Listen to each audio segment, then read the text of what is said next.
तहसीलदार म्हणून तालुक्यात काम करत असताना काही अडचणी असतात, बरोबर आहे. आणि ह्या अडचणी प्रत्येक भागात वेगवेगळ्या असू शकतात. आता मी ह्याच्या अगोदर तहसीलदार म्हणून दक्षिण सोलापूर, पुणे, आंबेगाव तालुका, जिल्हा पुणे, त्यानंतर कागल आणि कवठे महांकाळ जिल्हा सांगली आणि त्यानंतर गगनबावडा या ठिकाणी काम करतो आहे. तर अडचणी या प्रत्येक ठिकाणच्या थोड्या वेगळ्या असतात.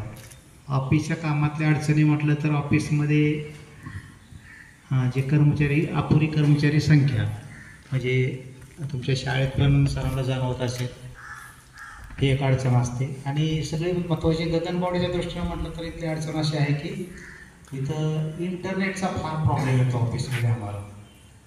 इंटरनेट आणि मोबाईलची रेंज ही अडचण आहे. बाकी मग काही इतर अडचणी आपल्या सोडण्यासारख्या असतात. बाकी निवडणुकीची का पहिला प्रश्न हाच अपेक्षित होता, पण हिनं फार शेवटचा प्रश्न विचारला.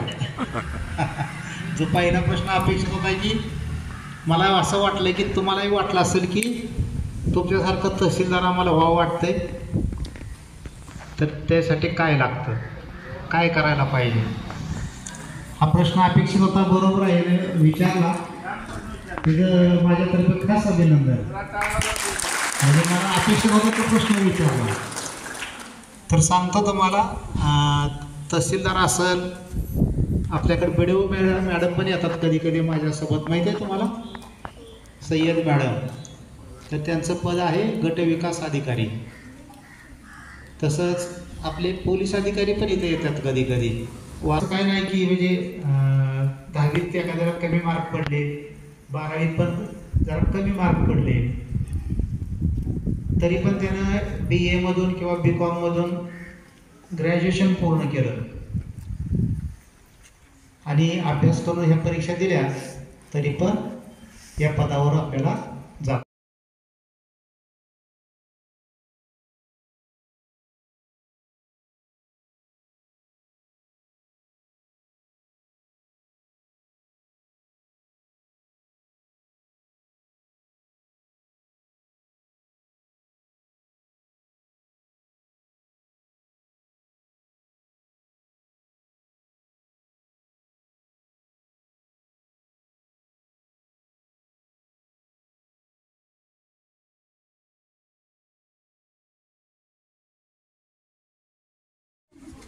मला खास असं खेळ किंवा ह्याची फार आवड नाही कुठली अशी खास एक विशिष्ट असेल, पण मला थोडं निसर्गाच्या सानिध्यात आणि शेती या विषयाची आवड थोडी जास्त आहे, इतर आवड विषयाच्या तुलनेत. आज आणि उद्या 3 दिवसाचं समाजभान शिबिर आयोजित केलेलं आहे. कालचा दिवस अतिशय उत्साहपूर्ण वातावरणात यशस्वी झालेला आहे. काल मला येता आलं नाही